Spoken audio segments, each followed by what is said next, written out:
Después de esto, ¿qué se vio? Ya vamos para cuarta clase.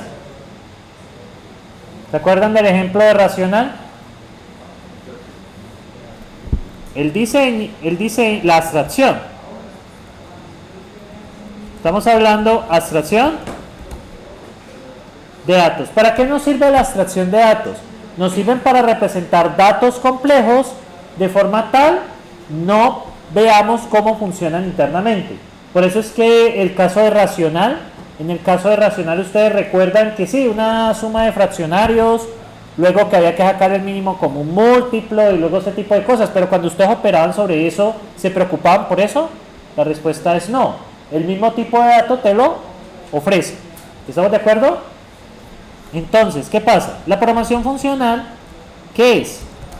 Nos permite trabajar datos complejos sin preocuparnos cómo funcionan internamente. Y ese fue el caso del ejemplo de racional. ¿Sí lo recuerdan? ¿Qué pasa con el ejemplo de racional? Entonces, por ejemplo, si yo hago racional de 10 medios, ¿esto qué está representando? Pues 10 sobre 2, ¿cierto? ¿Estamos de acuerdo? ¿Pero ese número estará bien?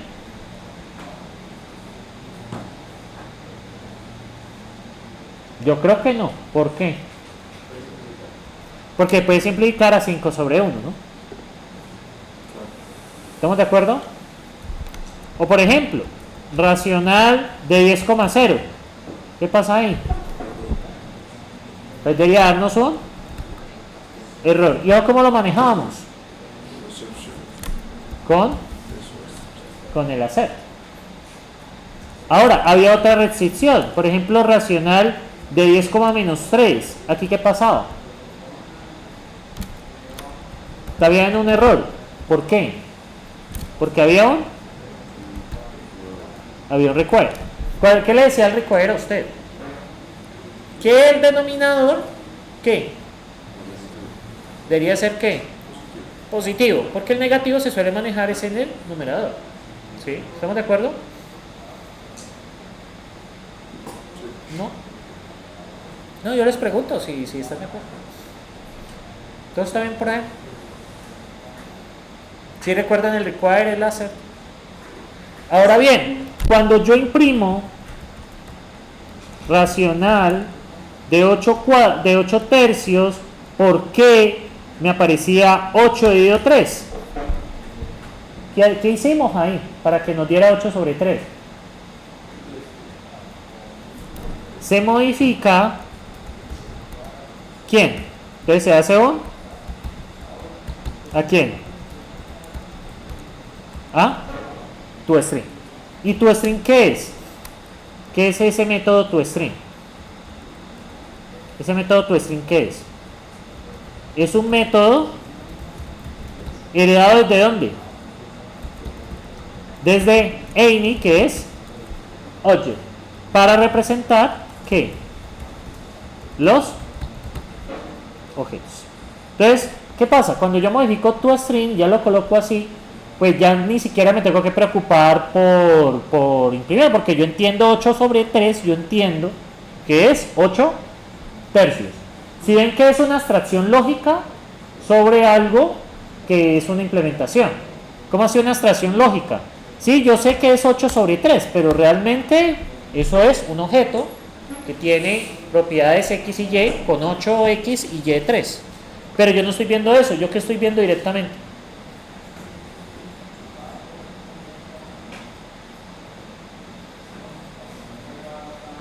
¿Qué estoy viendo? Hola, aquí estamos. ¿Qué estamos viendo directamente? Pues 8 sobre 3, ¿sí? ¿O no? ¿Sí lo recuerdan? ¿O no lo recuerdan?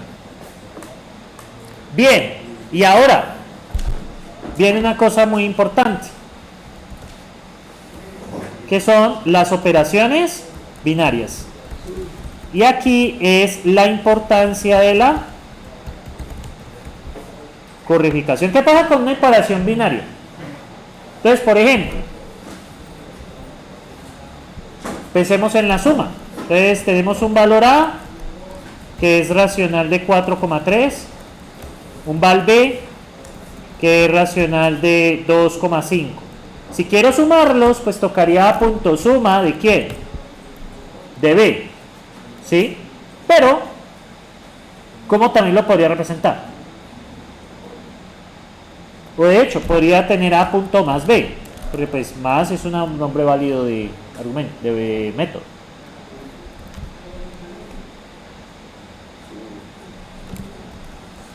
O A suma B, es lo mismo. Pero en abstracción, yo cuando hago A más B ya me estoy olvidando que A y B son objetos. ¿Cómo los estoy trabajando? Como si fuera directamente números, y eso se llama abstracción. Abstracción es ponerle una capa lógica sobre algo que yo he hecho. ¿Qué es lo que yo he hecho? Ah, pues que hice una clase racional. Ah, sí, ¿cómo instancio la clase? Ah, pues con, aquí falta new, ¿no? ¿Cómo instancié la clase? Ah, pues con new. ¿Sí? Pero ¿qué pasó? Aquí los estoy trabajando como objetos. Pero aquí ¿cómo los estoy trabajando? Como si fueran valores directamente. Es una abstracción, convertir un objeto en un valor. Hay una cosa acá arriba que se me olvidó.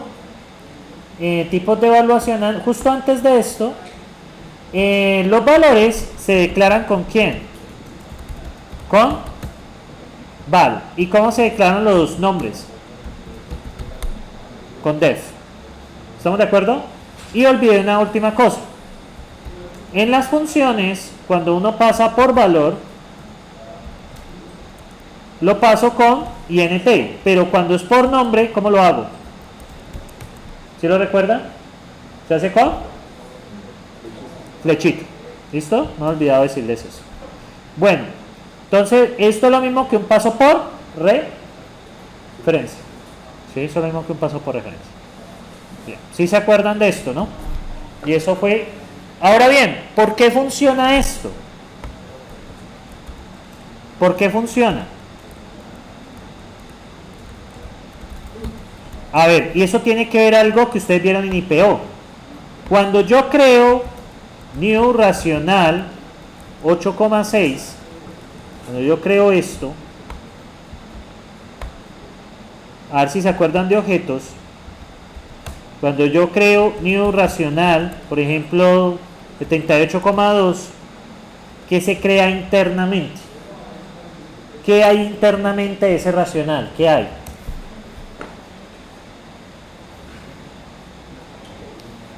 Hay algo muy, cuando usted instancia un objeto, hay algo muy importante que se crea, que no está nombrado, que es implícito.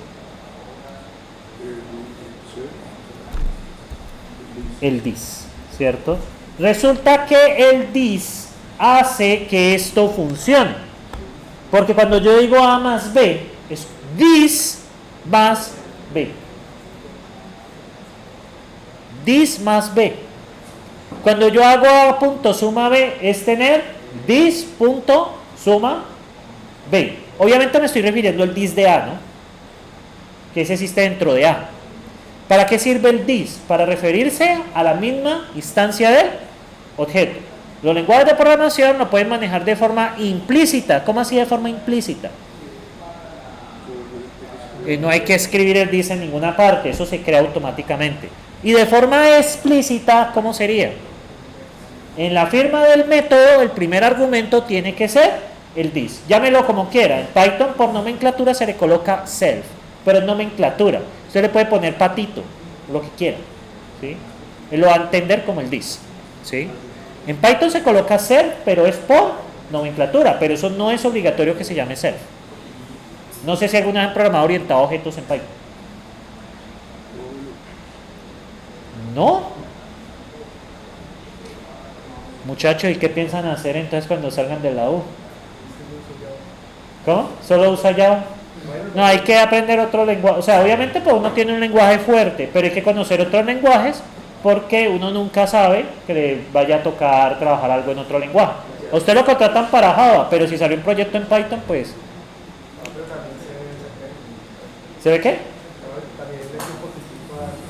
Al Python también, sí, también hay que tener los conceptos de cómo de poderse defender en un lenguaje. Ustedes están en cuarto, párenle bolas a la vida, ¿sí? Párenle bolas a la vida, ¿sí? Y a ustedes les quedan 6 semestres para acabar, y créanme que 6 semestres no es mucho tiempo, ¿sí? Cuando menos se vean, se están graduando y el edificio está el esqueleto, ¿sí? Pero bueno, al menos podrán ver el esqueleto allá en Villa, ¿sí? Cuando se gradúen. ¿Sí? Hay las ruinas. Bueno, entonces, ¿preguntas ahí? No, tampoco. Nada. ¿Cómo? ¿Cuál, ¿Cómo sí que se va a acabar en 2 años?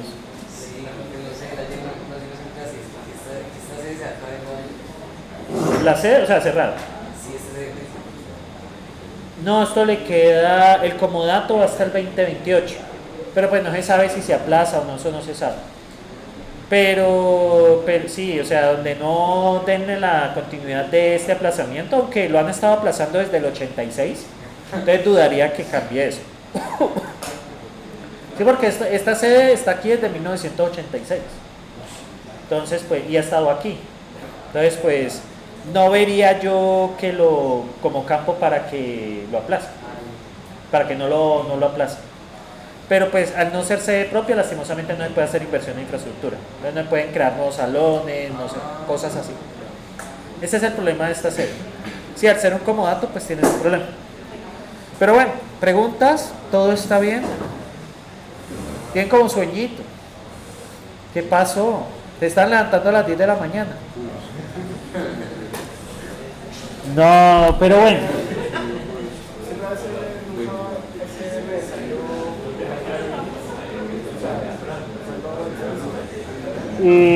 No, por ejemplo en Java no es necesario. Usted solo lo usa. Pero en Python sí es necesario. ¿Python qué pasa? Yo les voy a mostrar. En Python ¿qué pasa? En Python, cuando usted declara una clase, por ejemplo, class Pepito, ¿cierto? Entonces, ¿qué pasa? Pues yo debo tener el método de init. Entonces, ¿qué pasa? Debo colocar el cell, pero yo le puedo poner aquí pollito si quiero, ¿sí? Entonces, pollito A, B, por ejemplo, ¿sí o no? Y puedo decir, por ejemplo, atributo A, atributo 1, igual a A. Yo más bien voy a hacer esto de otra manera. Pepito.py. Entonces, por ejemplo, vamos a crear una clase acá. Entonces, class Pepito. Entonces, Pepito. Necesito pues que inicies. Espera un momento.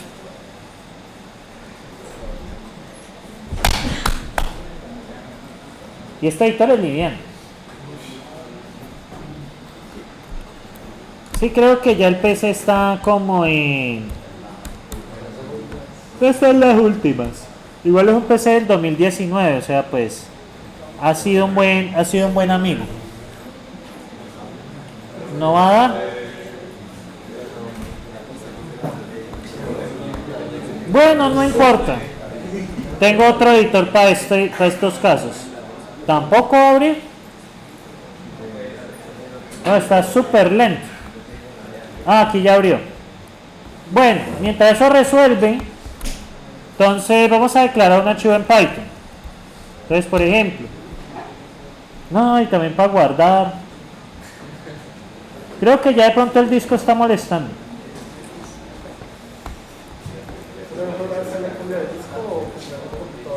Ya no le metería más plata a esto, la verdad. No vale la pena. Ya por el tiempo que tiene, no vale la pena. A veces es mejor no tomar la decisión de... Al menos pues de que la economía no deje, pero si tiene la posibilidad, mejor hacer cambio. Pero bueno, no estoy ni guardando. Estoy bloqueado. Porque aquí tampoco dio.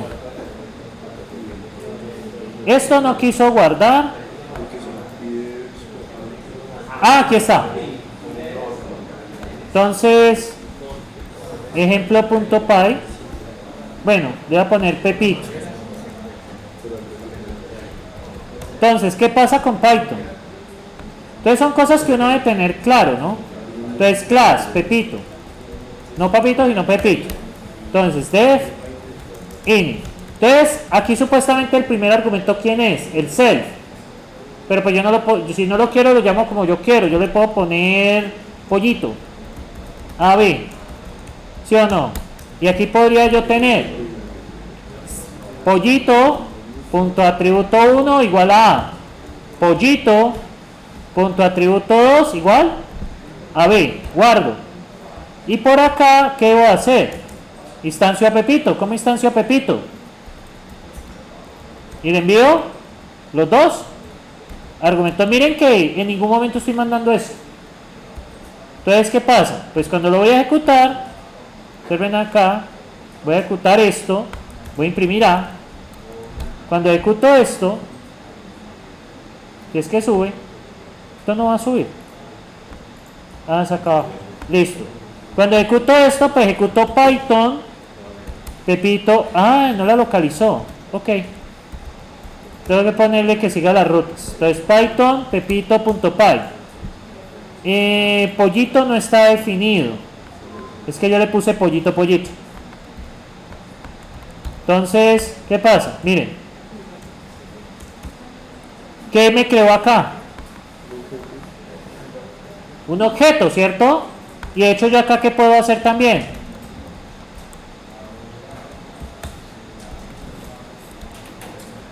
Miren lo que voy a hacer.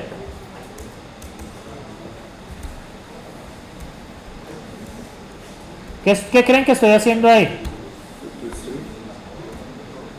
El toString, ¿verdad? Esto toma, me ha olvidado. Y tengo que decir pollito.a y pollito.b. Atributo 1 y atributo 2. Miren lo que va a suceder. ¿Qué hice ahí? ¿Qué acabé de hacer? ¿Qué acabas de ver? Se imprimió, o sea, lo mismo de STR, es lo mismo que lo mismo. Todos los lenguajes están cortados con la misma tijera. Hay unos lenguajes que sí no se parecen mucho, pero la mayoría de lenguajes están cortados con la misma tijera. ¿Sí? Esto vuelve como muy repetitivo. ¿Sí? Entonces se vuelve como muy de hacer. ¿Sí? O sea, miren lo que acabo de hacer. Cambié la representación y ese tipo de cosas. O sea, esto es lo mismo. De hecho, aquí también se puede manejar herencia, o sea, hay muchas cosas que también se pueden hacer. Y la herencia en Python es múltiple también, sino que cuando es múltiple, el orden de búsqueda es desde el primero que usted agrega hasta el último. Si busca un atributo X, lo busca en el primero. Si no lo encuentra, lo busca en el segundo papá. Si no lo encuentra, en el tercero y así sucesivamente. Bien, pregunta hasta ahí. Bueno, es lo mismo. Todo esto es lo mismo. ¿Sí? ¿Todo está bien? ¿Nada está bien? Bueno, bien, entonces, como 10.000 años después, güey. Bueno, entonces, pues yo quiero que ustedes hagan el siguiente ejercicio. Yo estoy cansado de hablar. Entonces, el siguiente ejercicio es que ustedes implementar los números complejos. Un número complejo es de la forma real más i por un número real, o sea, la parte real más la parte imaginaria. Entonces, ¿yo cómo podría declarar un complejo? Un complejo, por ejemplo, 3,2, ¿cómo sería? Pues 3 más 2i. Si tengo la suma de complejos. Entonces, por ejemplo, complejo 4,3 más complejo 3,2. ¿Cuánto me da esto? 4 más 3, 7. Suma de las partes reales más las partes imaginarias. La resta de complejos es el mismo mico. Sería complejo. Por ejemplo, complejo de 4,3 menos complejo de 2,2. Perdón, 3,5. ¿Cuánto me da esto? 4 menos 3, 1. 3 menos 5, menos 2. ¿Estamos ahí? ¿Todo está bien? La reta, no, la resta. La multiplicación de complejos. ¿Cómo se multiplican los complejos?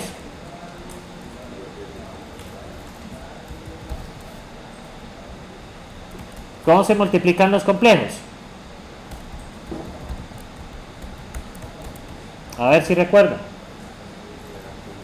2 por 3 más 4 por 2 más 3 por 2. Ah, perdón, es este por... perdón, sería más 4i, qué pena. Sería 2 por 3 más 2 por 2 más 4 por 3, 12. Y 4 por 2, 8. Obviamente por menos 1, ¿por qué? Y por i es menos 1. ¿Cuánto da esto? Menos 2 más 16. O sea, se multiplica como si fuera una operación de... O sea, sería 2 por 3, 6. Más 2 por 2, 4i. Recuerden que el segundo tiene la i. Luego, 2i por... Perdón, 2i, 4i por 3. ¿Cuánto da? 12. 12i. ¿Y 4 por 2? 8. Pero i por i, ¿cuánto da? Menos 1. Y se operan. Hazlo, güey. La división no me va a complicar, pero la división es muy similar. ¿Sí? Hacerlo. Despierten.